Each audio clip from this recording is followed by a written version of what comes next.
The untouchable True School Sports Empire proudly presents something the boxing games were missing. Hey, what's going on? It's your boy BT, and I came here to talk some boxing with the thousands of True School Sports subscribers. Now, to my left, we have a man that really needs no introduction, for he is known the world over. It's the one, it's the only, it's Pops.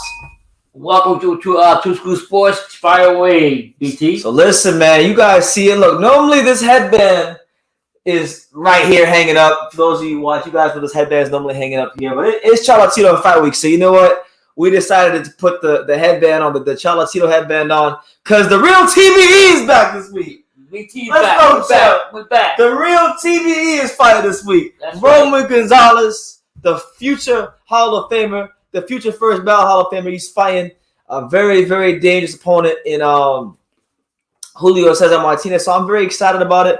Me and Pops are going to touch on that amongst other things in boxing, because there's a lot to talk about with that fight. There's a lot to talk about in the sport in general. So, you know, make sure if you're just tuning in, make sure you smash that like button.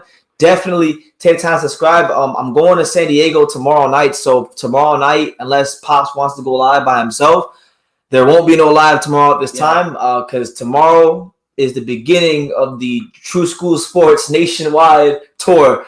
Starting this week, we're going to be going to every major fight. I mean, it's Chocolatito versus Martinez. What other ones are there? Shakur versus Valdez. Smith. Virgil Ortiz versus McKinson. Yeah. What other ones are there? Spence versus Ugas. Wow. You know, all of them. So Smith. Oh, that's probably not yet. Smith and Riddle. If Smith, well, we don't know about that one yet, but Smith and maybe Beterbiev, you know, it's going to be a long trip. So, you know, I don't know when I'm going to be in this room again. So this will probably be my last live in this room for a little bit of time. But, you know, it's going to be great being in San Diego. You know, going to be a great undercard. We got Richard Torres, Diego Pacheco, a lot of good young prospects on this card. Mark Castro as well. So it's going to be a fun time. Right. And then, you know, Julio Cesar Martinez fighting, you know, that means that Canelo Alvarez might be in the building. So Canelo might have to answer the question he didn't want to answer in January when I pull up on him. So, hey, stay tuned for that. I'm not gonna make no promises. But anyways, shout out to everyone here. Got my guy Milky Way. Said, what's good, champ? Good to see you, Milky Way. Hope you're doing good. Yeah, shout out to you. The 95 Leo says, who wins, Ricardo Lopez or Chocolatito, both in their prime? That's a hell of a fight, man. You know, I think Ricardo Lopez is one of the greatest fighters that ever lived. Precise puncher, just like Chocolatito. Might even, you could say, been a slightly bigger puncher, but I just think Chocolatito has the ring craft and the pivots and all the things you need to be Ricardo Lopez. So I would go with Chocolatito to crack the Ricardo Lopez code. Right. Ricardo Lopez never lost. It's undefeated. Wow. So I think if they fought, Chocolatito would have shown why I call him the real TV, and he would have cracked the Ricardo Lopez code. Even with Ricardo being undefeated? Hey. How many fights did he have? 50, like, what was it? How many fights did he have, guys? Like, was it like 46? Or he was a beast in the ring? 40, Hall of Famer, one of the greatest Mexican fighters ever. Will you put him over? Yes. Yeah? No questions. I already know what you're going to ask. Hey, Hannah Ball says the GOAT of Nicaragua. That's right, champ. You know, one of the little big giants of the last 4 years, you know, guys like him, Ivan Calderon, Michael Carvajal, Lopez. He's on that elite tier of the greats of the little men. You know, the sub 118 pounders. Right. He's the best. We got my guy Jesus. Saludos, Jesus. What's good, champ? Good to see you. He says Ray Martinez still has an improved defense. Is still very stiff and tall chin in the air. Yeah. Look, man, we're gonna get into all that, but I agree with a lot of what you're saying, man.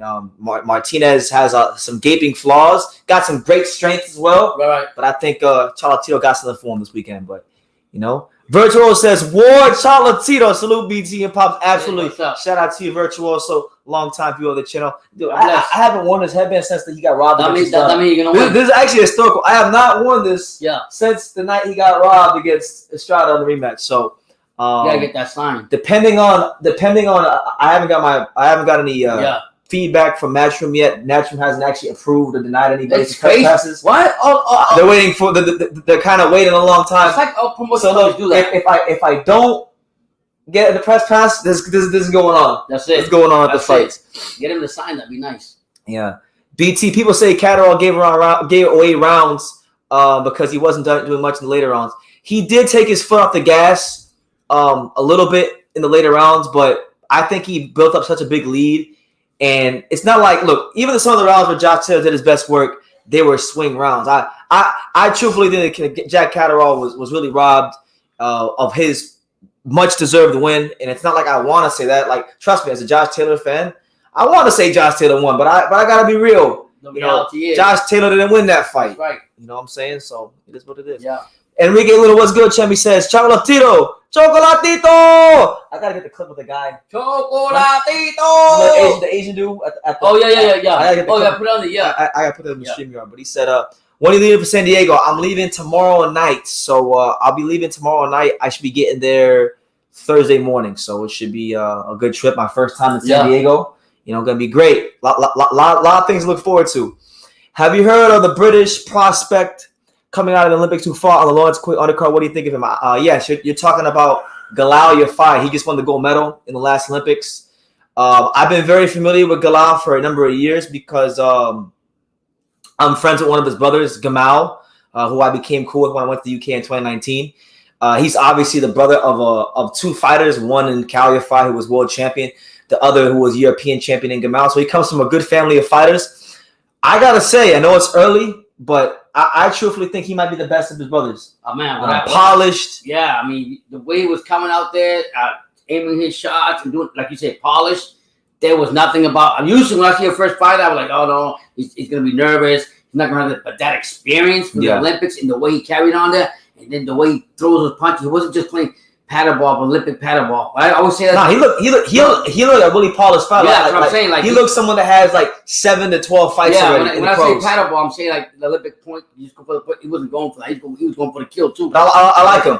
I still got to see him in there with humble, slightly better competition, but you know you can see why Eddie Hearn is serious about trying to fast track him towards the title. They were talking about him getting a title shot maybe at the end of this year. Yeah, which is crazy because he just started his career. Yeah. So he looked good though, man. I ain't gonna lie. Shout out to my guy out there in Texas, my man Pete, one of the only Canelo fans that I like and I'll tolerate. He says the Untouchable. That's right, the Untouchable, man.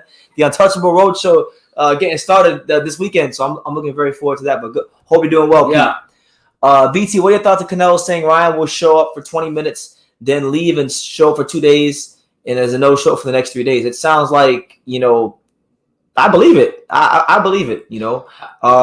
Listen, I know I'm not a Canelo fan, but go ahead. I believe that too, but I also was reading where Ryan came out and said that this is the Eddie Reynoso that didn't show up for a lot of training with Frank Sanchez. He didn't show up to the fight until the night of the fight. So what I'm getting from Ryan, and I'm not saying it's true because we're not there, but what I'm getting, he's defending himself and saying, listen, man, you can say whatever you want. Canelo can say what he wants, but the reality, they really know what the deal is. Yes, he'll take responsibility probably for the part where he's just undisciplined that, and Canelo called him out on that. But at the same time, Canelo should be more realistic and say, hey, Reynoso, you have not been there for all the fight that you should. You have not been there, like you say, you called out the Frank Sanchez fight. Absolutely.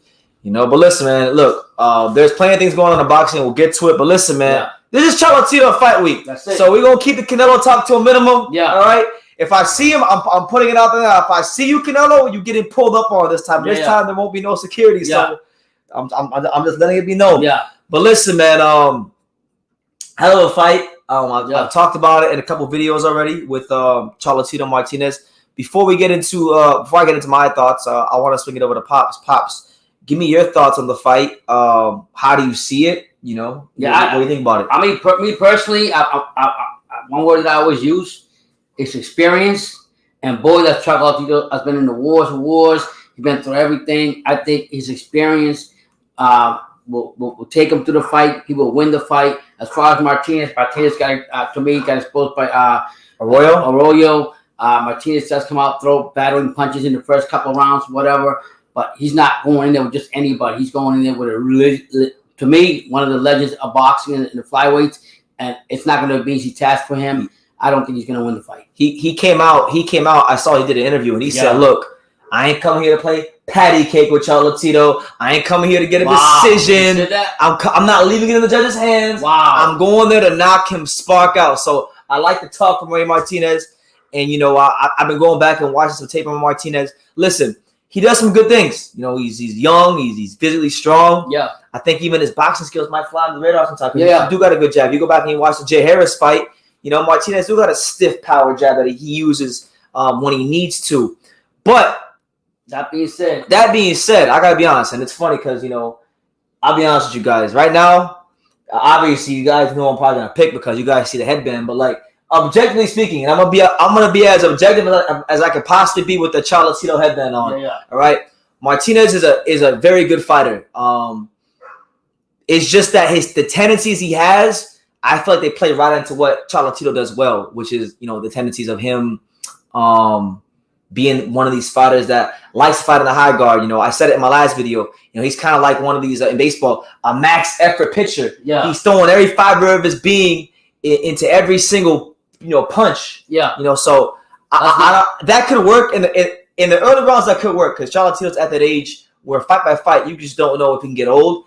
And a fight like this is actually good for Chocolatito because it's going to push his conditioning, it's going to push his pace, and we're going to see what he still has left in the tank. True. You know, so I like these kind of fights, Chocolatito.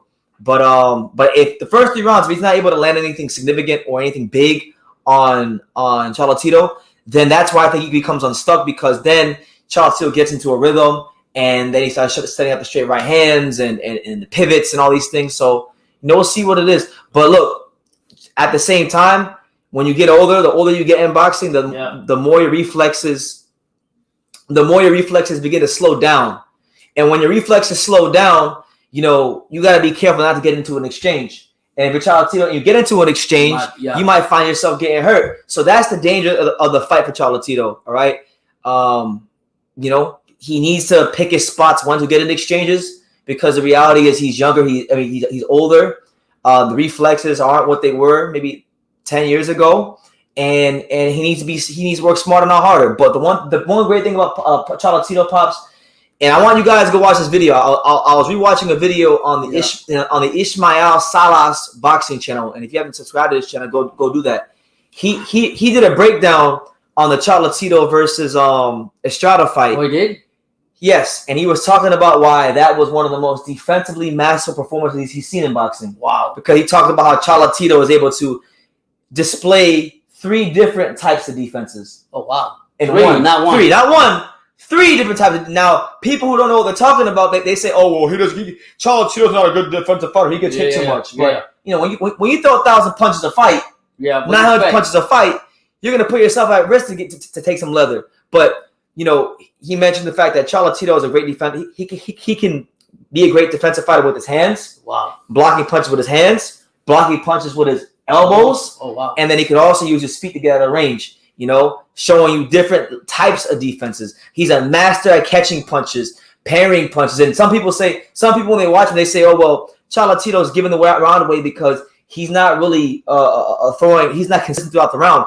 But if you really watch him, he's catching a lot of these punches. He's slipping a lot of these punches. He's parrying a lot of these punches. And the problem with boxing today, Pops, is a lot of fighters don't have these skills. A lot of fighters don't have these defensive skills. So when you see a fighter that does it, it looks weird. And you almost say, oh, my God, how could he?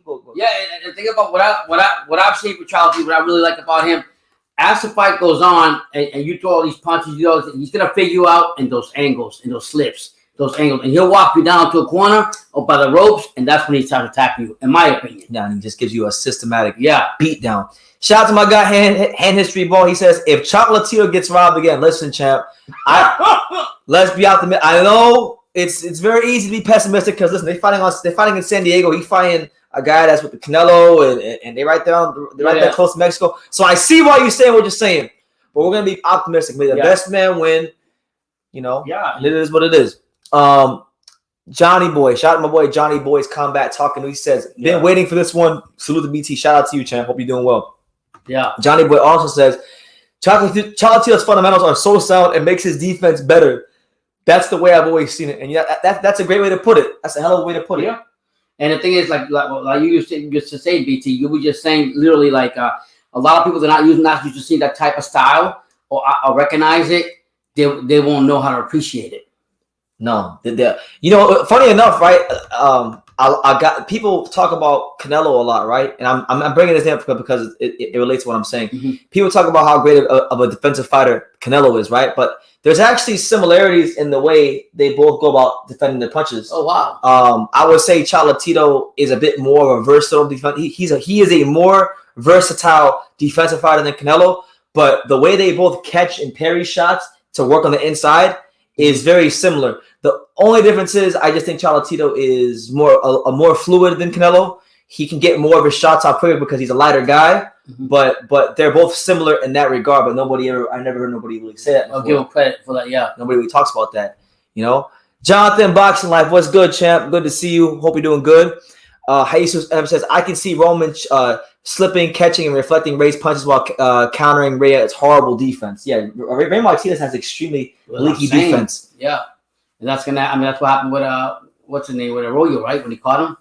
You know what? Yeah. I don't want to be biased. You know, I'm wearing a Chocolatito headband. Listen, I'm excited to go to the fight. This is my 4th Chocolatito fight I'm going to live in person. I'm into the Cuadras fight, Calya fight, and the Estrada rematch. So 3 of his most important fights I've been to. This one is no different. It's a very, very important fight in his boxing career. But listen, I wanted to take this time and I wanted to talk about Martinez because we can't be biased here. We got to talk about the whole picture. We got to give you guys the large picture. So I'm going to screen share right quick. Shout out to everybody here. Make sure you smash the like button. Thank you guys for a great February. We had a great February here on True School Sports. Thank you so much. Looking forward to an even better month of March. So definitely support the channel. All right, so let's go to Martinez. We'll get to Chocolatito in a second, but let's get to Martinez because this is a guy that, as far as I'm concerned, this is one of boxing's rising young superstars. Pops, let me tell you something, Pops. When pass me the phone. Sure. When I went to the Mikey Garcia fight, against Jesse Vargas, Chocolatito fought on that card, Bam Rodriguez fought on that card, and Martinez fought on that card. Martinez fought Jay Harris on that card, and I gotta tell you, out of all the fighters that walked out that night, and mind you, on that card you had Garcia, Bam, Chocolatito, so stars at that time, stars and future stars. Right. This was the guy that got the biggest ovation that night. Wow. Nobody else had a bigger ovation in Frisco that night than him. And what do you like about him? What do you like personally about him that makes him that? He come to fight. He let his hands. He lets the leather fly. This is the guy right here that if he loses a fight, it's never going to be because he suffers from Tevin Farmer syndrome or Chris Colbert syndrome. Okay. All right. If this man loses a fight, it's either going to be because he gets outboxed or knocked the fuck out. There's no two ways about it. So that's what I like about Martinez. Now, just going back in his career, he lost his pro debut to a fighter named Joaquin Cruz. Now, I don't know much about Joaquin Cruz, but lost his pro debut, so he was on that Macabu shit. He lost his pro debut, but hasn't lost since. And he actually wound up avenging that loss in another close fight with this Joaquin Cruz fellow. Oh, wow. This guy must be pretty good. He beat Edgar Sosa, wound up beating Edgar Sosa later on in his career. If we advance even further, to most people, he really burst onto the scene when he had fought Charlie Edwards and he folded up Charlie Edwards. Wow. But this fight got overturned because he hit Edwards when he was on the ground with one knee. But he was beating the shit out of Charlie Edwards. Oh wow. The fight that I liked a lot was the Jay Harris fight because Jay Harris at that particular time was undefeated. Right. He was making his way up the ranks. Tough fighter, Commonwealth champion, British champion, high level in European boxing. Very hungry contender. And Martinez was beating the shit out of Harris early in that fight, but it seemed like in the middle of the later rounds, Harris kind of picked it up and kind of figured him out. And I was kind of high on Jay Harris because of that fight. But since that fight, Jay Harris has never been the same. He's been losing almost all of his fights pretty much. But Martinez really put a beating on Jay Harris that fight. And then the biggest fight he's had since Jay Harris was Nick Williams Arroyo, where Arroyo was able to drop him and take him to some deep, uncomfortable places. But the fight got stopped and was ruled a no contest due to an accidental headbutt. So he's had an interesting career, up and down career, an exciting fighter. This is, in my opinion, if we're talking about just corruption aside, let's throw all of our preconceived notions, all of our pessimistic thoughts here on True School Sports out the window. If we're just talking about the fighters, the styles, what this could potentially bring to the ring Saturday night in San Diego, this is one of the best matchups in the sport of boxing. Yeah, I truthfully think that. I made a video in 2020. I said this is a dream matchup, and dreams come true. Yeah, because this guy is gonna bring. He has the power, the stamina, and the courage to go in there and press Chocolatito early. He's a brawler. You could say him a brawler boxer style. A brawler boxer. Like he comes in there with that pounding, going to the body, going for a knockout, or more of a boxer with breaking him down with his power. Yeah, I would consider Martinez a swarmer, an aggressive swarmer. Okay, a guy that loves to crowd you. We don't got much boxing skills. He do got a good jab, but he don't really use his jab like that. It's not really something he loves to use. He wants to fight. He's not going in there to have a boxing match. He's in there to fight. So he try to shake your hand. So let's go for a drink. Yeah. Dundada, what's good, champ? Dundada says, BT, what it do, Pops? Are you up? What's up, man? Yeah, we're here. Yeah, I'm a little tired. You know, I gotta do some packing and some last minute adjustments before we fly to San Diego. We made time for the live. You know what I'm saying?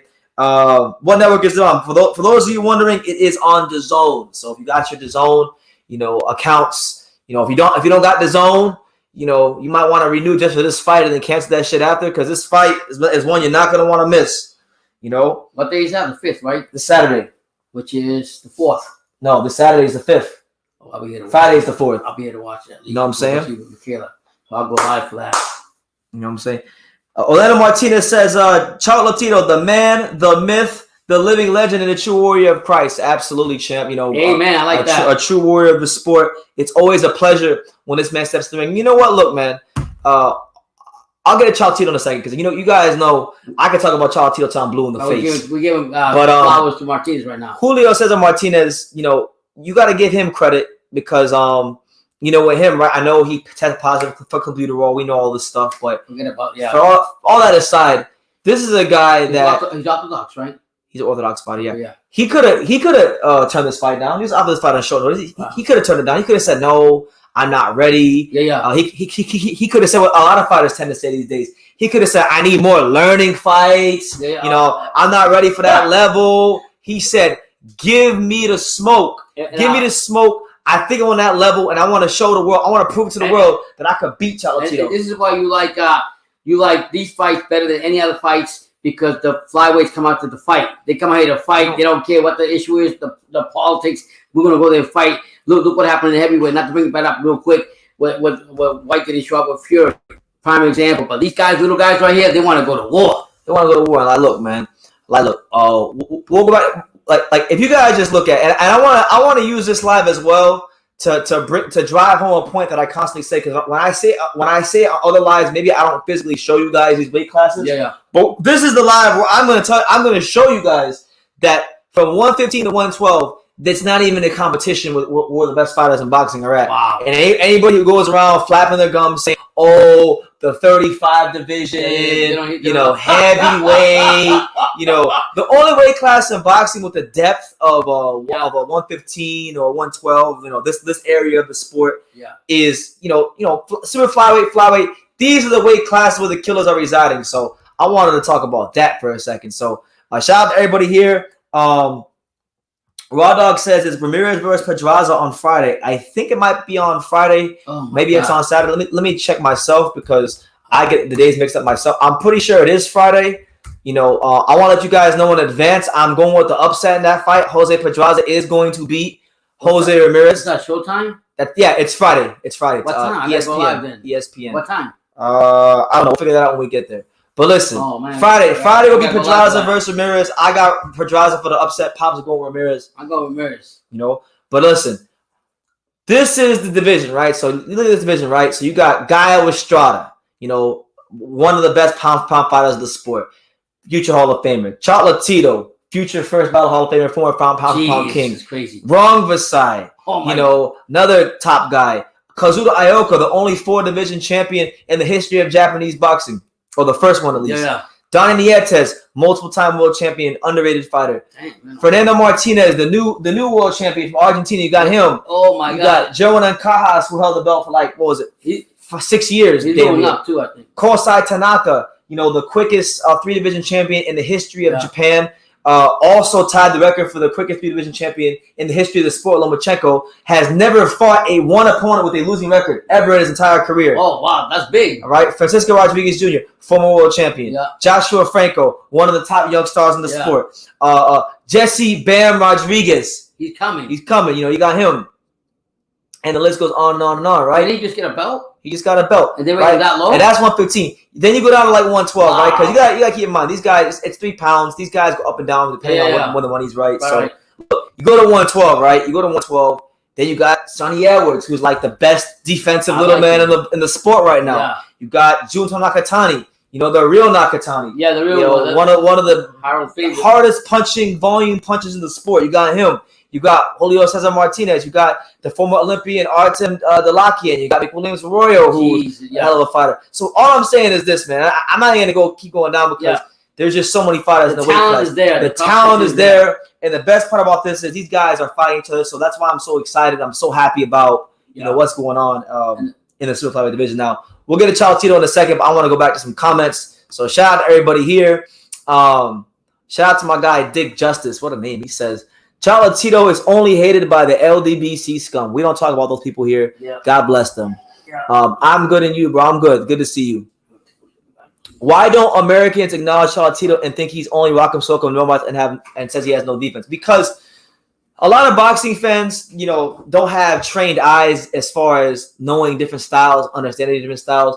There's a big segment of boxing fans that think that if a fighter doesn't have defense in the same way that Pernell Whitaker or Floyd or James Toney has, that there can't be no way to be a great defensive fighter outside of that way. If you don't have the shoulder roll, if you don't have reflexes and aren't doing all that type of shit, people think that nobody else can be a great defensive fighter. But no, there's many different ways to skin a cat.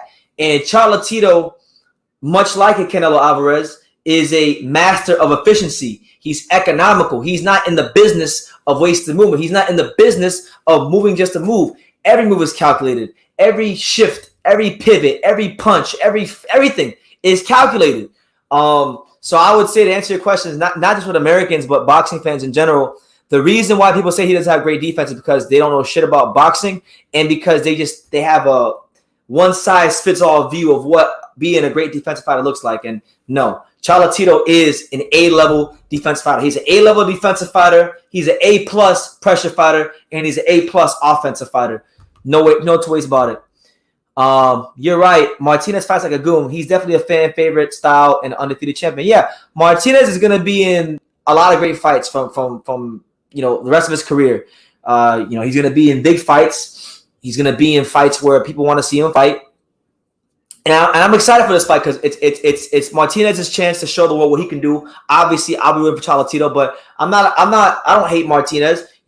Credit to the Warrior, because he's been, even at his age now, he's already been with some great fighters like Edgar Sosa, guys like McWilliams Arroyo, been there with the young undefeated Jay Harris when he was undefeated. He practically ruined Jay Harris. Jay Harris ain't been the same since. So I give Martinez a lot of credit for the guys he's fought in his career already. But man, he's got a tall mountain to climb, because he likes to throw a lot of punches. He's fighting a guy that's a master of efficiency and doesn't waste punches, and that will only punch when he wants to punch, who has a good defense, who has good, the ability to pivot around you and go to the body. So, it'll be interesting to see how he does, I think for Chocolatito, a lot of people are writing him off. A lot of people think that he's washed up. So for some reason, there's this narrative that he's washed up, which I don't get, because if you think about it, right, he's 34 years old. He's really fighting at an age where most guys in this weight class aren't fighting, let alone fighting at a high level. Then on top of that, factor in that at 115, like, this is the worst version of Chocolatito. I want you guys to think about that. The Chocolatito that fought Caliafai, the Chocolatito that fought Guy Estrada in the rematch, the Chocolatito that fought Israel Gonzalez. This is the worst Chocolatito that we're ever going to see, that we've ever seen. And he's still pretty damn good. He's still an elite fighter. He's still arguably the number one fighter in a weight class. So it shows you a lot about him, because the Chocolatito that existed at 105, 108, 112 was clear-cut the number one best in the division. The guy now is good, but he's lost that step or two. He's lost that little bit of quality only because of age, but he's still, because of his style, because of the way he fights, because of he's a master of efficiency, and he's very economical with his work. It allows him to fight later on into his 30s. You know what I'm saying? These are the things that make him great. Martinez is going to shoot his load off early. If Chocolatito gets past that, Martinez is absolutely fucked. And that's how I see it. I see this as a fight where for the first 3 to 4 rounds, Chocolatito will be in great danger. He has to be very clever. He has to make sure that he's on his P's and Q's and is very defensively sound, because Martinez can't hurt him. That youth and that work rate could play a valuable role early. But I'm thinking from rounds 5 to whenever the fight ends, he's gonna have his way. Camilo Gonzalez is going with the Chocolatito late stoppage. I think a lot of people are predicting that, actually. I'll be honest, like when the fight happened, when the fight first got announced, I'm like, man, fuck these guys. They're trying to get Chocolatito beat. They're trying to phase him out. What do you think now? I still think that's what they're gonna try to do if the fight is close.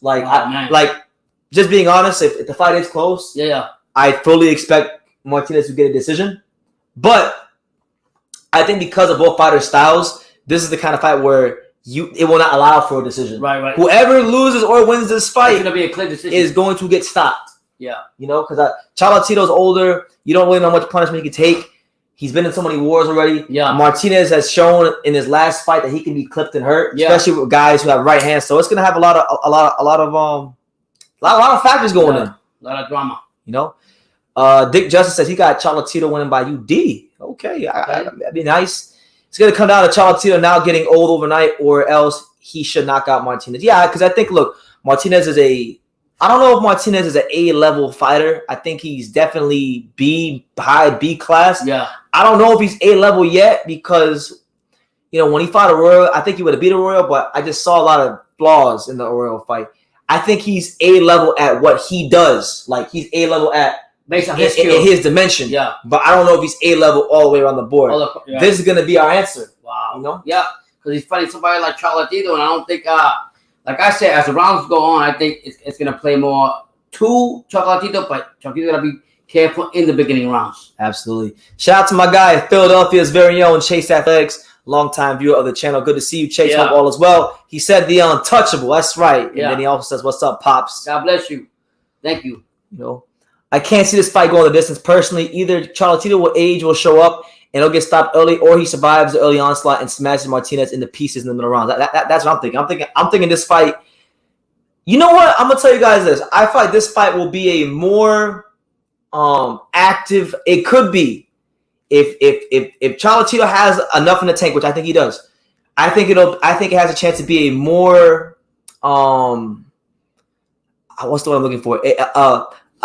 A more aggressive version of the Calya fight. Do you think? I might be exaggerating, but I'm gonna go with it on the first fight with Chocolatito wrong side. We see between these both fighters as far as could you compare that to how Chocolatito was more aggressive after he was losing to wrong side, and even though he lost the fight, he became a warrior after. Do you think that Martinez can be a wrong side and push Chocolatito like that? No, nobody in the division is that big. To push Chocolatito like that. Rangosai is an extremely thick fighter. Right. He carries a lot of weight behind him. As far as him attacking him, and coming forward. I'm gonna tell you this. My question is, do you see Chocolatito being that aggressive even as the first fight that he had with Rangosai in this fight? Do I see him being that aggressive? Yeah, let's say not early. He's gonna be aggressive and different. It's gonna be like the Gaio fight. If you watch the Gaio rematch, Chocolatito had Gaio emotionally and physically spent because of the way he puts pressure on you, the way he smothers you, the way he's able to block, parry, slip, and then set up the right hand. Okay. So I really see this as a fight where, man, in the first couple rounds, you might see Chocolatito, like the first 3 rounds, you might see Chocolatito throw 15 punches each round. Wow. But he might land 11 of them. I got you. That's the level of efficiency and economical work he's gonna have in this fight. Because Martinez's head's gonna be right there. It's not gonna go anywhere. He ain't gonna become Salvador Sanchez overnight. He's gonna be right there. So I'm looking forward to seeing his approach. Punch Smollett, what's good? Chemi says, "Are you guys checking out the media workout? Is that? I think that's today. Is it today or tomorrow? I don't know. I'm not watching. If it's going on right now, I'm not watching it. We'll watch it. But I'll be in San Diego Thursday. I think Thursday they're having a media thing where people can do interviews. So I'll be there Thursday. Friday is the weigh-in. So I'll be there Thursday, Friday, then Saturday for the fight. So yeah, man, should be a hell of a time. The Hand History Vault says, I hope Chocolatito doesn't lose heart because of the robbery, like we've seen when his trainer died and how he looked during the second Gonzalez fight. And you know what? That's a great point.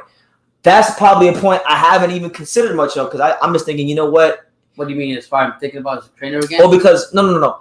Because he lost the fight that most people thought he won, and he believes in his heart he truly won. He was robbed. We know that.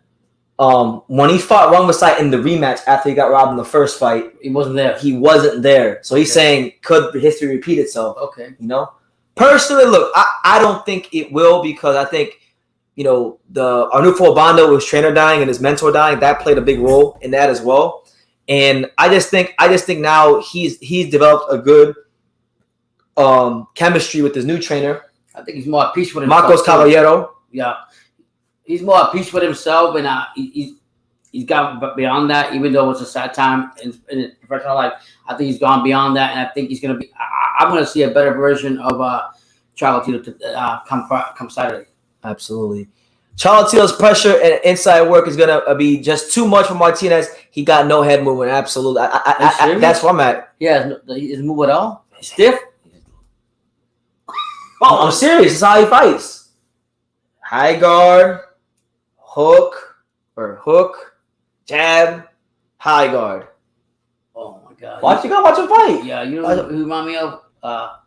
The Rampage Bull with high guard, you say. No, not the Romford Bull. No, not if I'm just saying you say he holds up high guard. Yeah. Yeah, Roman is willing to trade the entire time for sure. A bad matchup for Martinez. And the thing is too, Martinez is big, and Roman is big. He's physical as hell. He's got a great gas tank. He's a southpaw, and he can counterpunch. Yeah, he's a horrible matchup for a lot of guys. Yeah. Oh my God, a nightmare. You know, Julio Mejia says, hi from Nicaragua. Chocolatito is TBE. You damn right, Chad. The real TBE. Chocolatito, bendición Nicaragua. All right. Off topic, is Liam Smith and Jesse Vargas still a top tier fight? I'll be honest with you. I never liked that fight. To be honest, I thought it was a complete waste of time. And Vargas and Liam Smith were trying to manufacture this beef on Instagram. They're like, yeah, he messaged me. There's no history between that. But, you know, it'll be cool. But to me, it's a pointless fight. He got robbed. Even the last fight, they robbed him. Yeah, man, listen. The only guy that legitimately beat him was Gonzalez in the rematch. And honestly, if they would have just given him the decision in the first fight, he probably wouldn't even have any loss right now, if we're being honest, you know? But look, what I wanted to do while I'm here is take some time to really just go through the career of Chocolatito Gonzalez, because this is a guy. I made this point yesterday on my Instagram, on my stories. I made this point the other day where I pretty much said that, you know, apart from maybe Terrence Crawford, there's been no fighter in boxing. Let's forget about belts and all that bullshit. Yeah. Performance. Because at the end of the day, that's all that matters. Performance. Like, if you look at performance and consistency of performance, apart from Terrence Bud Crawford, there is no fighter in boxing that on a fight-by-fight basis has performed at that high of a level. You know, of the active fighters. And that includes Golovkin, Canelo, whoever you want to name. Only guy that's really performed more consistent than Chocolatito fight-by-fight has been Crawford. But the thing with Crawford is Crawford only got 53 fights, and Crawford hasn't fought that caliber opposition so many times over and over again. So, you know, I wanted to kind of take some time to go through that. And you always say that he don't shy for any fight. Nah, I mean, look, if you look at the start of his career, this guy was like Mike Tyson. People don't know this, but freaking Chocolatito was like Mike Tyson at 105 and 108. And this dude was like Mike Tyson. He was like freaking Lennox Lewis. He was knocking everybody out. Like, look, count them up, Pops. Let me know on the computer when you see the first UD. Let me know how long we got to scroll up before you see the first UD on his career. And look how many of them are in the first 3 rounds. Jesus. He literally didn't go the distance until he fought Hiroshi Masamoto. And if I'm not mistaken, Hiroshi Masamoto, I'm only just going off memory. Yeah. Hiroshi Masamoto, I think he either won or he challenged for the Japanese title. Right. Let me see if I'm right. Let me see. But shout out to all 20 of you here. Make sure you smash that like button.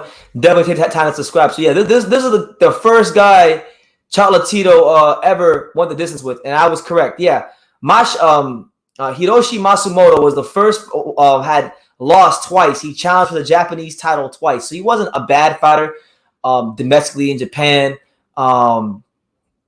He actually even wound up challenging for the WBC international title, and then because Aoka ruined him in 2009 when he was 2-0. But this guy took him the distance in Chocolatito's, what was it, 20-something fight. So Chocolatito just blitzing everybody. Yeah. Blitzing everyone, in the lower weight classes. How many fights was it? Hold on. Let's go back. How many fights did Chocolatito start his career off with knockouts? Because I think it was like 18 or 19. It was 18 or 19. 17. So in his 17 pro fight, it took Chocolatito. So he started his career off 16 straight knockouts. Damn. 16, most of which were in the first 3 rounds. Right. Blitzing everybody. Then, he went the distance twice.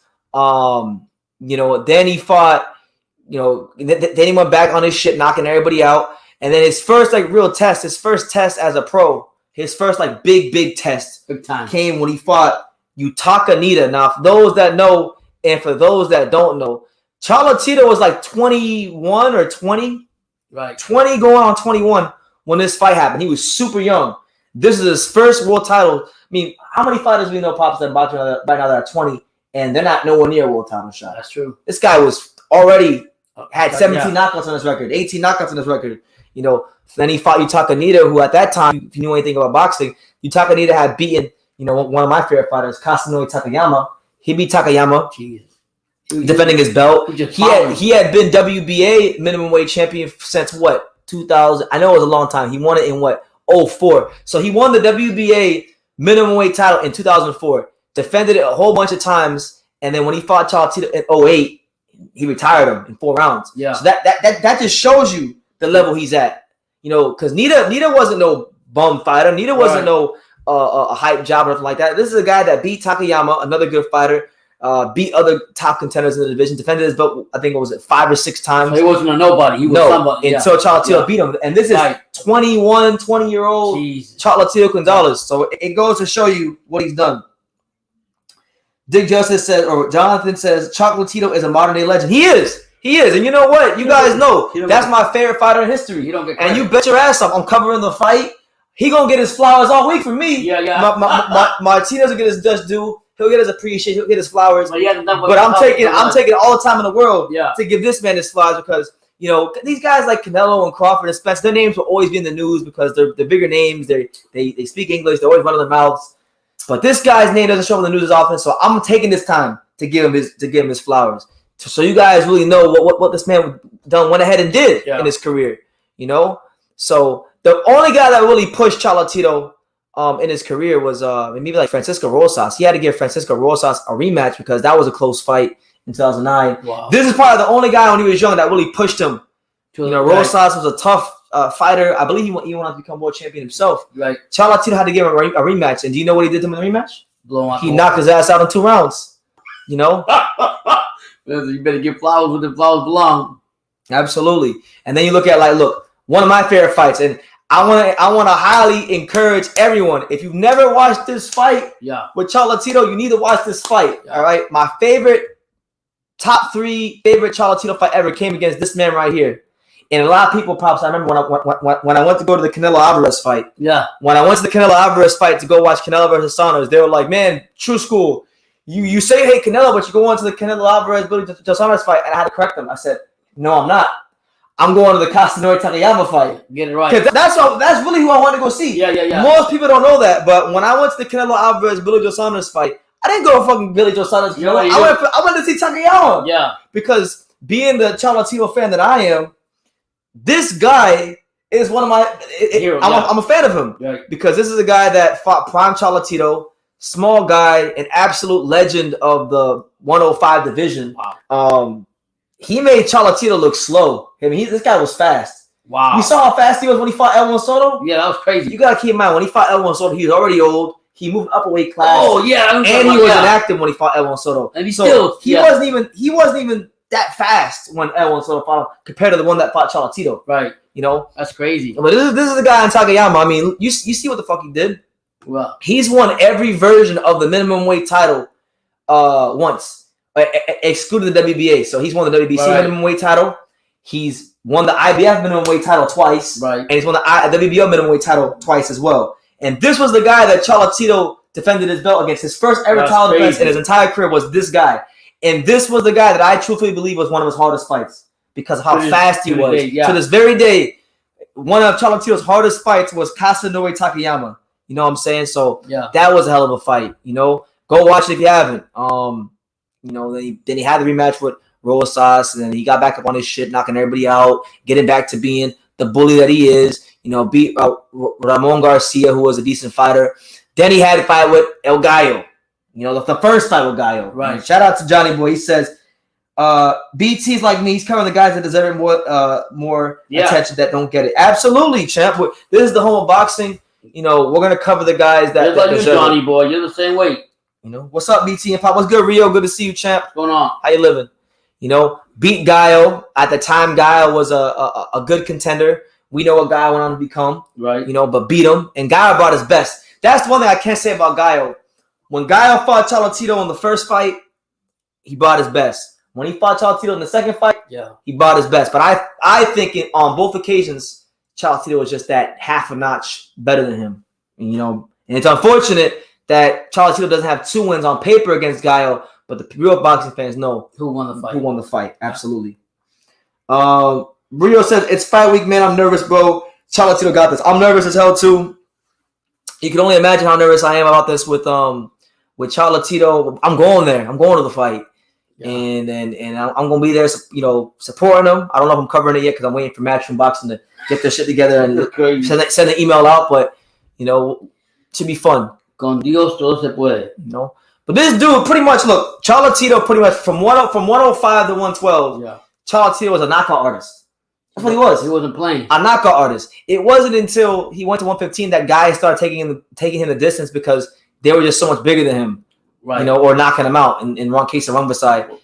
Well, that's understandable. He's moving up to a bigger weight, of course. You know, but like look, I mean, then you get into 112. You get into 112 Chocolatito. 112 Chocolatito might be one of the best versions of any boxer I've ever seen in my life. Wow. There's very few fighters like from the whole like what was it? From like what was his first fight at 112? I think it was Francisco Rodriguez. Okay, so from Francisco Rodriguez all the way up to I think it was Arroyo. That whole block. Yeah. Few fighters will ever reach the level of boxing excellence. I'm talking about the execution of the sweet science, the application of the sweet science. Few fighters will ever reach that level that Chocolatito was reaching when he was at 112. Right. Because you go and you watch these fights, I mean, when he fought Akira Yagashi, this is a guy in Akira Yagashi, hell of a fighter, good fight, a really good fighter. This guy was literally the lineal Ring Magazine flyweight champion when Chocolatito fought him. This guy has went on to become champion before Chocolatito. He was champion during Chocolatito, and he was champion after Chocolatito. So this guy is no slouch. I mean, this is a guy in Agashi. He beat Edgar Sosa. Edgar Sosa, one of the who's of the lower divisions. Had a very close fight with the great Kazuto Ioka.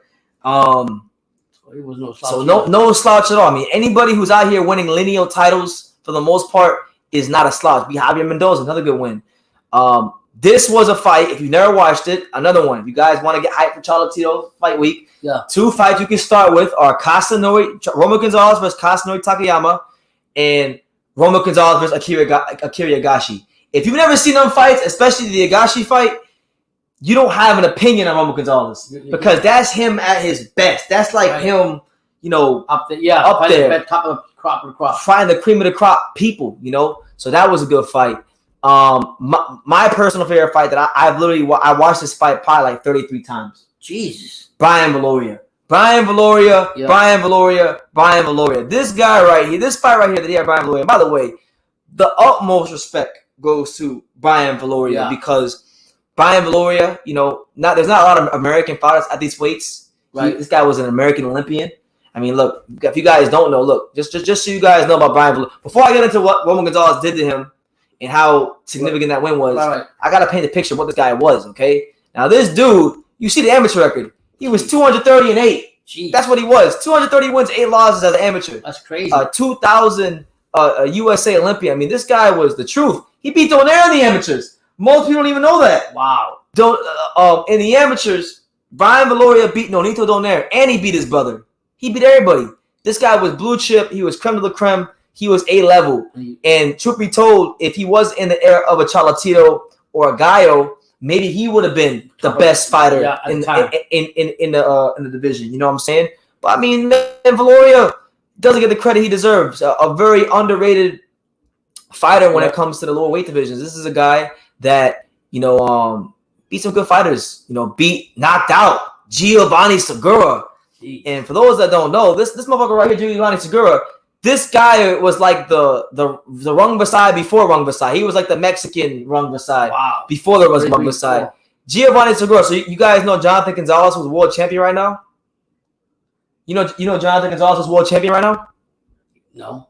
He's the only. Well, you should know who he is. He's the only Puerto Rican world champion. Oh, he's the only Puerto Rican. By the way, you tell me that. I gotta make a video about this guy because he's the only Puerto Rican fighter in boxing right now who's worth a damn. Yeah. Who's actually doing something. Pops knows how hard I am with these Puerto Rican fighters. Because these Puerto Rican fighters, and I'm speaking as a fellow Boricua myself, these Puerto Rican fighters these days, they care about the hair, the eyebrows. They are the British fighters of the Caribbean. No disrespect to my British brethren, but I'm just saying, like, they get knocked out all the time. What's he ranked? He's world champion. He's WBO champion. Okay. He can beat Elwin Soto, the guy that beat Takayama. He beat Elwin Soto. But just so you know, this guy I'm telling you about, Segura, he knocked Gonzalez out in 4 rounds. Easily. Jeez. Easily. He knocked him out. He knocked out Hernan Marquez. He knocked out hella fighters, and Viloria beat this guy. He knocked out Ivan Calderon twice. Oh my god! And Ivan Calderon was a pound for pound. That's like one of the 4.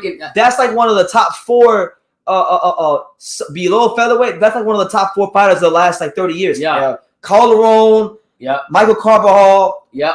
Ricardo Lopez and Chocolatito. That's like the big 4 below featherweight. And he knocked him out twice. And he was a hell of a fighter. So I say that to say that that's how good Viloria was. That's how good Brian Viloria was, that he could knock a guy like that out. All right, that shows you what the level he was on. When him and Gallo fought, they fought the unified titles. That was a close fight. So decision. So when Chocolatito fought, what's his name, Brian Viloria, this was towards the latter stages of his career, but he was picking up some good wins at the time.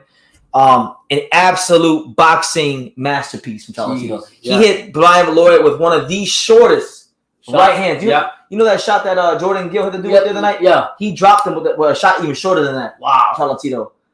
Shorter than that? Way shorter than that. That's crazy. And what's crazy was Brian Viloria, apart from Rumberside, of course, Brian Viloria is one of the only fights I've ever seen hurt Chocolatito. Wow. And he hurt him. Chocolatito stopped him. Chocolatito stopped Viloria in the 9th round. In that same 9th round, before Chocolatito stopped him, Viloria hurt Chocolatito with a body shot. That's crazy. So I give the utmost respect to the Hawaiian Punch. Another great fighter. But when you really get into this resume and you really go when you watch the fights and you see what this man went ahead and did, I mean, just a hell of a career. And he's humble too. Beat Cuadras, who at the time was the number one super flyweight in the world with no tune-ups. He didn't do what Andre Ward did or Canelo or these guys. He didn't say, "Oh, give me a little tune-up with Rocky Fielding or Alexander Brand." No. He said, "Give me the number 1 motherfucking guy," and he went right after Cuadras and beat him. That's it. Became the first Nicaraguan fighter ever. Not even Arguello did this. Wow. To win a world title in 4 weight classes. And then obviously with other Rumberside fights, right here, everybody started writing him off. And he did what the great ones, the truly great ones do. He came back, he rose to the occasion, and he became champion again. And mind you. They were writing off before that, right? After that, before he got to that fight. Mind you, okay? He fought Calio Fight. Now, people don't want to give this win credit. People want to say Calio Fight was a bum. Yeah. But when he fought Calio Fight was the longest reigning super flyweight champion when he fought him. He made, I think, 5 defenses of the title. Calio Fight was an Olympian, right? For the UK. When he won the world title against the Mexican Luis Concepcion, people don't realize this. He was the underdog that fight. People didn't think Calio Fight was going to beat Luis Concepcion. Look what happened. And then he defended it, like 3-4 times. I mean, I thought Israel Gonzalez beat him in this fight, but he still held the belt for a while. You give him that respect. it was an underrated win. Chocolatito just made it look easy. And you know what? I'm gonna get to some comments right now. Shout out to everybody here. But if we tell the truth, right?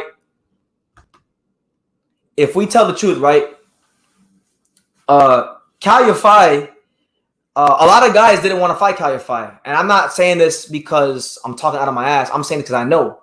Joe and Cajas didn't want to fight Calify. They had a deal in place to fight. And Cajas, this is an unknown fact, but Cajas didn't want to sign a contract. Unbeknownst to most of the world, Cajas didn't want that smoke. That's actually why the Chocolatito fight happened, because if you remember, when Calify fought David Carmona, they fought on ESPN, and then Cajas and him were on the same card. They were trying to go towards a fight for those two, but the fight never materialized because Cajas and the team they weren't too keen on the fight for some strange reason. So that's actually how Chocolatito wound up getting an opportunity, and he did good with it too. Jorge Ebro, he says, and this can't even be the real Jorge Ebro. He says, what's the name? The real TV, get the fuck out of here. This channel's for idiots. Why is that in documento talking or whatever? He said the real TV. Well, if anybody knows, I don't actually think he's the best fighter I've ever. There's a reason I call him that. That's not Ebro. That's not even Jorge Ebro. No, get out of here. Jorge Ebro. You got too much class. He got too much class for that. Fucking idiot. That's what's his name? What's his name? Who? That's not Iro. No, it's not Iro. Yeah, that's not Iro. Get out of here with that bullshit. Why are you bringing immigration into this, please? What's up, BT and Pops? In your interaction with Eddie Hearn, what's your impression of Eddie Hearn? Eddie Hearn's very hardworking. I'll never ever take away his work ethic for the sport. But Eddie Hearn is a promoter, and most promoters they sell these fighters a dream, and they sell fighters a dream, and they do a lot of talking and posturing and whatnot. I think he's a nice guy.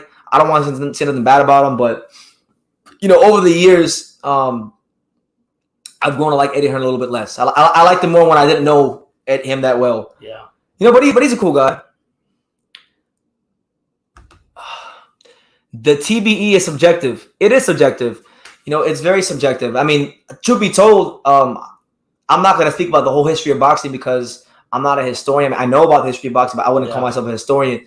But literally, like, in my lifetime, I'd be hard pressed to find more than 5 fighters that you could put above Chocolatito. If that, because that's just the level of skill he's shown, the opposition, and for so long. I mean, look, going back to screen share, this man won his first world title. Let's go all the way down. All right, this man won his first world title in, what was it? 2008. September 2008 was when he won his first world title. Now, Pops, what were you doing in 2008? I don't know, but I wasn't much of him. What was Canelo Alvarez doing in 2008? What was Crawford doing in 2008? That's true.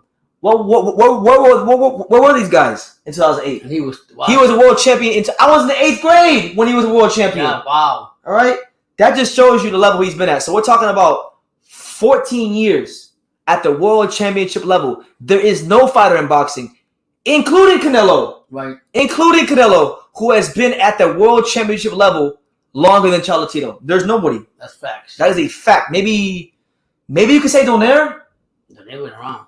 I know Donaire's been around. I'm not exactly sure.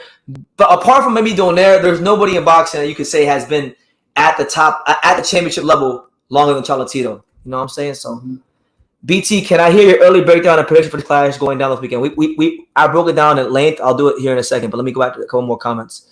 Yeah, and I said that I went back to when he became a champion because Hand History Vault brought it up. The guy literally became a champion in 2008. Jeez. We're in 2022. Still there. He became champion when Barack Obama was president. And he's still here.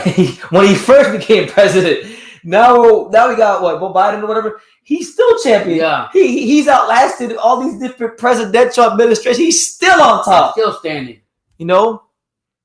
That's what's up. But he don't get the credit, but he's very humble with God and everything, so he don't really. Yeah. That's what I like about him. That must be a Mexican. I'm Mexican, but my pride doesn't like to admit that Chocolatito is not the best. Basically, what he's saying, he's not gonna go in. I'll never admit it ever. Even though he knows. Listen, man. call me crazy. I don't give a shit. I mean, I don't care about culture, nothing like that. I feel like if a fighter is great, he's great. Yeah. He could be from Nicaragua. He could be from California. He could be from Madagascar. He could be from Kazakhstan. He could be from Japan. He could be from Somalia. If you can fight, if you can use these under them lights, he always said, I'm a fan. It ain't no race, it ain't no color.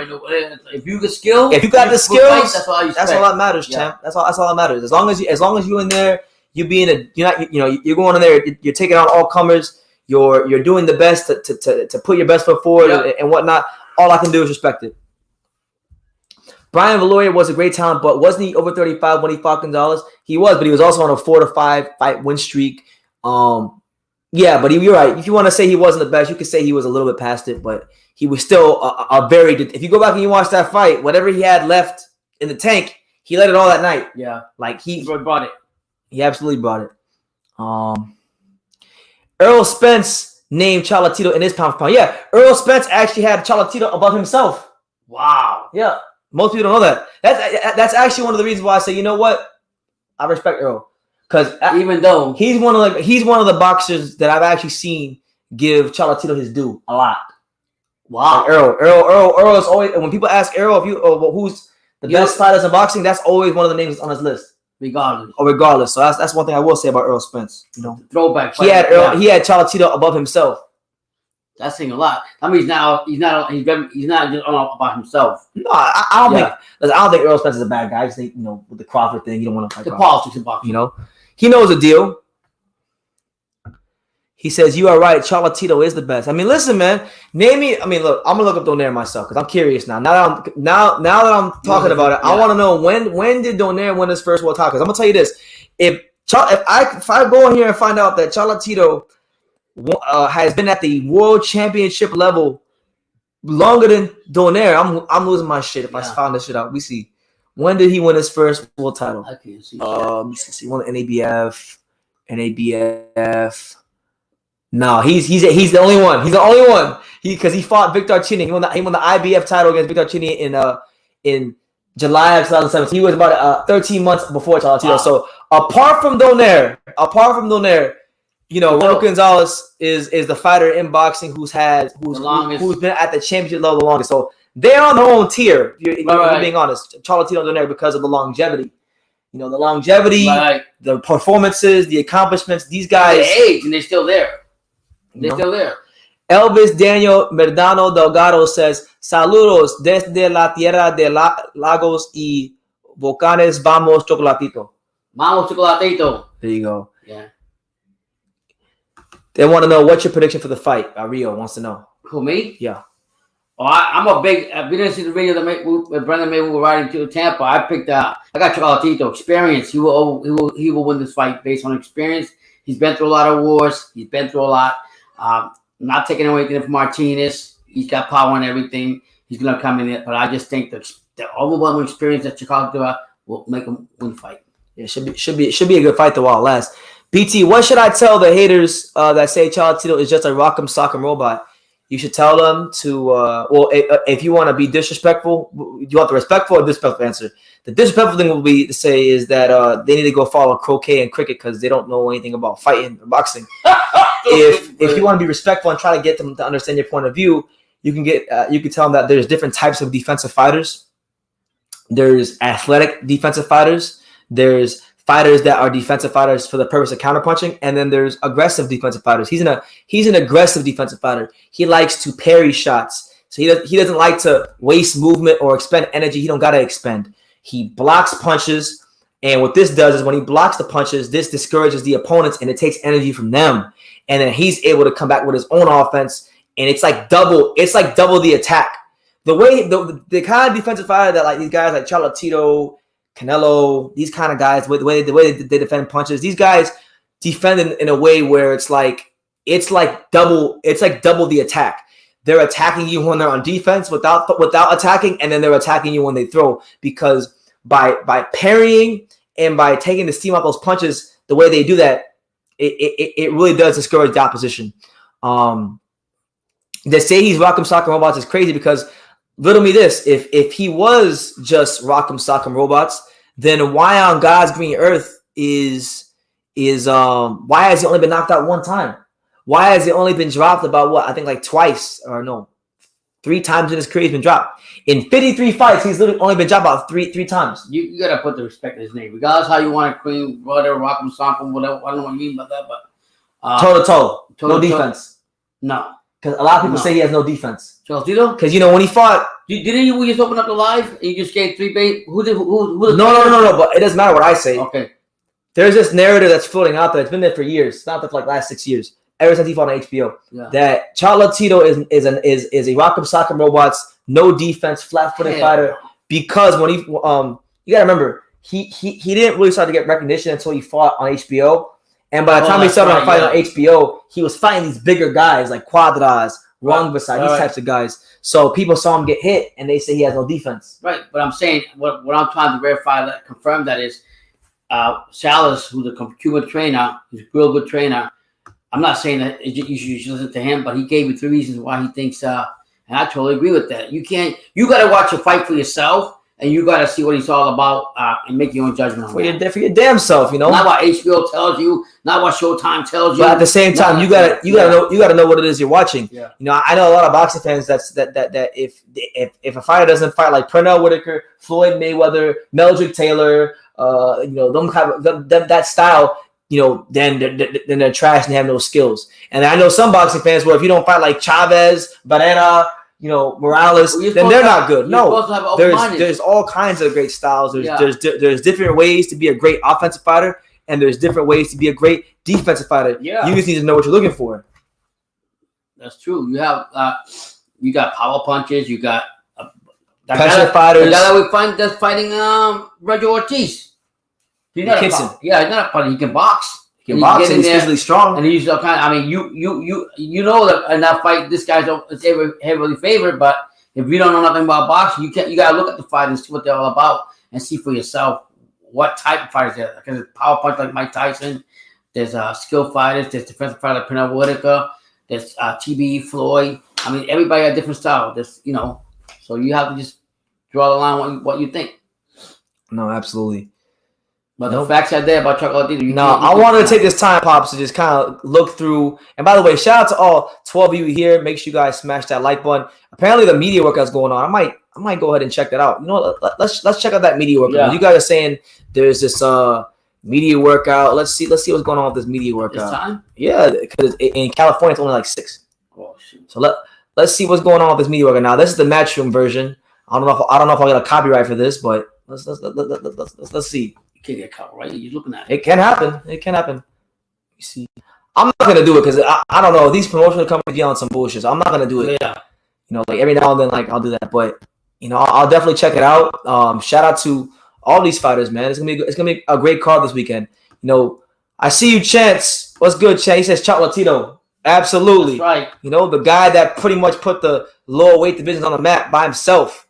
The one and only Pops and BT. That's right, the untouchable. Shout out to you, Eddie. God bless you. Good to see you. But heading over to the ratings, right? Just looking at the super flyweight division. So these are the ring ratings.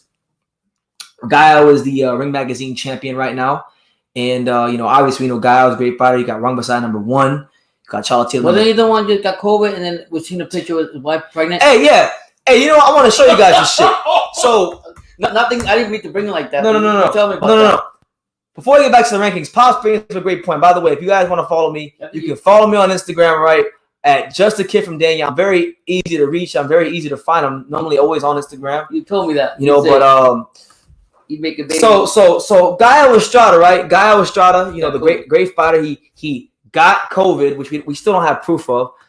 But I can tell you this: we can find out what he's been doing during COVID. This man making babies over here. Yeah. Look at this. He posted this like yesterday around this time. Look at this. He says, "Somos niños, somos gelemos lo más hermoso de la vida. Te amo muchísimo, mi amor." Somos niños, somos gemelos hermosos de la vida. Te amo muchísimo, mi amor. Gemelos, is this kids. We all kids, and we can have twins too. It could be twins. Twins. This man twins. So he got COVID, man. Yeah. Like I'm sorry. Like I'm not. I like Gaio. I'm a Gaio fan, but I'm not buying it. You had COVID. We never got proof of it, and now you're making babies. Yeah, I mean, when Vicky showed me that, he was like, I can't believe this. I mean, Chocolatito was respectful though. He said felicidades y muchas bendiciones, hermano. Yeah. So, this just adds to the conspiracy. Added to the conspiracy, people. But I thought Section of the Body's asking for proof with all this stuff now.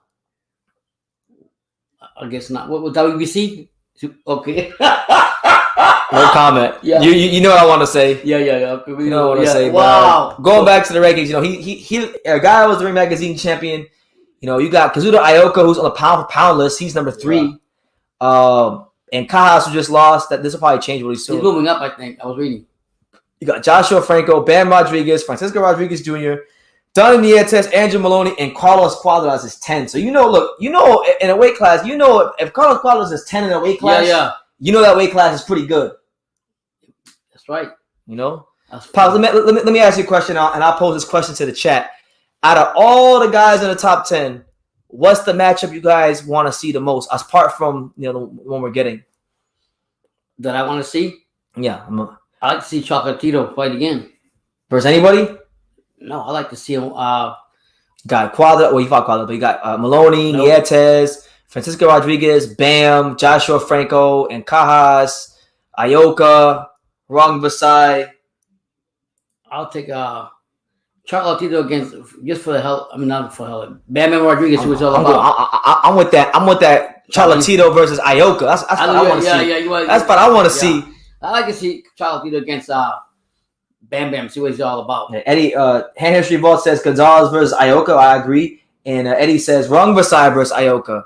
I think Rong Vasai about just about anybody in the world is a great fight. Yeah. Rong Vasai is just one of them fighters. You're not going to put him in a fight with another top guy and it'd be a bad fight because of what he brings to the table. That power. And the power, the counter punching, the stamina, the heart, the balls, Julio says, thanks for exposing Guile. Yeah, man. Like, how do you reconcile this? Oh, I had COVID, and then we're having twins. What a 180! Like, what an absolute 180! I mean, I'm thinking since COVID is, I don't want to get too deep into my thoughts on COVID, but it's this big sickness and whatnot.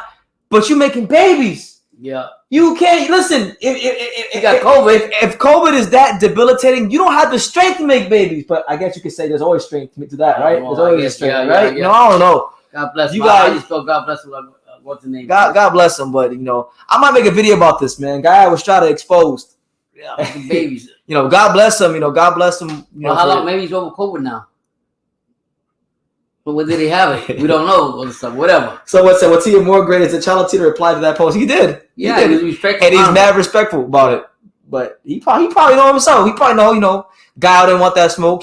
Guile felt them right hands in the 12th round. He didn't want that smoke. So yeah, man. That's crazy. Guile went from having COVID to making babies. Well, you told me that. I ain't never heard of no shit like this. This is a first in boxing. This is a first. He's always a first in boxing for everything. This is a first. When you told me that, I was like, what? Yeah, Gonzalez versus Bam Rodriguez. Yeah, that's what I said. Ioka versus Strada. Those are all great fights, man. Yep. That's why this weight class is so stacked, because you can literally go from 1 to 10 and just mix and match them. And they will fight each other. And they will actually fight each other. Shit. They've already fought each other. Look, Guile was fought Rong Vasai. Roman Gonzalez has fought Rong Vasai. Yeah. Rong Vasai's fought Rong Vasai's fought Cuadras. Chocolatito fought Cuadras. Wow. Maloney's fought Franco. Bam's fought Cuadras. Yeah. Francisco Rodriguez has fought Chocolatito. Who's Yacaboca fought? Ioka? Yeah. Ioka's fought almost none of these guys. He hasn't been able to get the big fights. You think he can be? He's great. He's a fantastic fighter. He fought Tanaka, who was one ranked. Oh yeah, that was a big fight in Japan. Wow. When he fought Tanaka, that was the biggest to me. Yeah. I was calling out the biggest fight of 2020 because that was like two of Japan's greats going at it. You had, Tanaka, who was the fastest 3-division champion ever. Wow. And then you had Ioka, who was the first ever 4-division champion in the history of Japan. Oh, so that was his fight. And at the time, some people, myself included, had Tanaka on the pound list. Wow. So, that was a true 50-50 fight. A big tough fight to go on. Yeah, and he knocked him out. And look, me and Eddie on the same team. He knocked out my boy Tanaka. I'm right there with you because Tanaka was becoming a favorite of mine. He's still a favorite of mine. you know, I don't like the fact that Tanaka got his ass beat at 115 and now he's moving up to 118. You know, right? That's how the 115 is. Tanaka was a champion in 3 weight classes, went up to 115, and they ran his ass out the division. Jeez. So guys like him that were great in these other weight classes, get ran out because that's how many killers there are in this weight class. Jesus, that's the one you say with Boo Andre and whatever. You see people move around and stuff. You know, I've heard like conflicting reports. They were saying that Ioka took a fight at bantamweight, but he might come back down. I don't know, but I just think that at some point in time, you know, he got to come back and come get that smoke. You know what I'm saying? He probably will. You know, like you said, bro, Gonzalez is gonna get beat. We'll see, man. That's why we gotta watch the fights. We watch the fights. You know, I don't listen. I'm not one of these people out here that writes off fighters or discredits guys, or even worse says, "Oh well, he's not gonna win." And then you know what I do? You know, I'm gonna do what some boxing fans do. I'll tell you what. I'm gonna do what some boxing fans do, right? Because if I was like a lot of fans of certain fighters who will remain nameless, but you guys know who I'm talking about. Yeah. If I was like fans of certain fighters, I would just say he's not going to beat him because look at his resume. He fought this champion, he fought that champion, you know, all that stuff. Did we have a live or video? You know, I could easily just say, hey, Martinez doesn't have a fucking snowball's chance of hell because Chocolatito fought this champion and that champion and that champion. But I'm not doing that because I know. Gotta watch the fight. Your resume, your experience can win you fight, yes, but who you beat in the past has fuck all to do with what's going to happen on the night. Right. You got to go in there and prove it time again. So I don't count out Martinez. Martinez is a dangerous opponent. Martinez is flyweight champion at 112 for a reason, and mind you, that's a very good weight class in itself as well. So this is his chance to become a star. And listen, I've been in the arena when he fights, like when he fought on the Mikey Garcia. When he fought on the Mikey Garcia undercard a couple years ago, he had the biggest ovation, bigger than Mikey Garcia had. Wow, that's crazy. So he has star potential, and you know, I think he's a good fighter for the sport of boxing. But you know, Martinez does have a lot. I'm being honest, he does got a lot of flaws. I'm not trying to focus on his flaws, but there's so many of them that I just can't see a fighter like Chocolatito not exploiting those flaws. Right. He's gonna have to improve and show some improvements this fight. He's gonna win. He's gonna have to fight at a level he hasn't fought before to beat Chocolatito. Or maybe I'm wrong. Maybe Chocolatito will have to get old overnight. Or maybe he'll get caught with a shot because maybe Martinez is a bit smarter and a bit more intelligent of a fighter than we're giving him credit for. We don't know. That's why we have to watch the fights. That's why all the questions will be answered when we watch the fight. But if I had a prediction, I'm going with the Chocolatito 8th round accumulation stoppage. TKO. 8th round TKO. No? I got UD, I said. UD.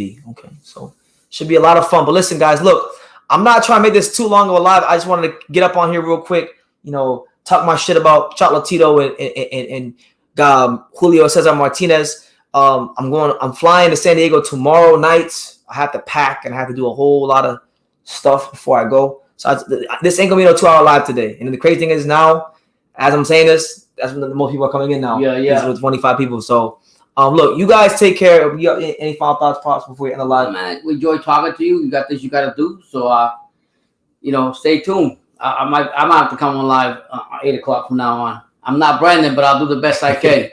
No, absolutely. Yeah. So, listen, you guys take care. I don't know when the next live is going to be. Me and Pops will talk about it, and we'll figure something out. But listen, there will be content. You can bet your ass there's going to be interviews. There's going to be exclusives. There's going to be all kinds of stuff coming out. You know, this is the beginning of truthfully 2021 is now over. Yeah. This is now the true beginning of for me here in 2022. Going to these fights, the True School Sports Nationwide tour begins starting tomorrow. So gonna be a hell of a time. Hopefully you guys continue to show support, show love, and help me grow the channel because you know there's a lot of fake perpetrating channels out there. We're not gonna name no names, but you know, this is a real channel for real fans like you guys. So keep supporting, keep spreading the word, keep, you know, coming to these live, super chatting, all that good stuff. And like, you know, and we'll keep fighting the good fight. And like I say in every single one of these videos, you can love me or you can hate me. But I'm just Kid from Daniel. So until next time, take care, guys.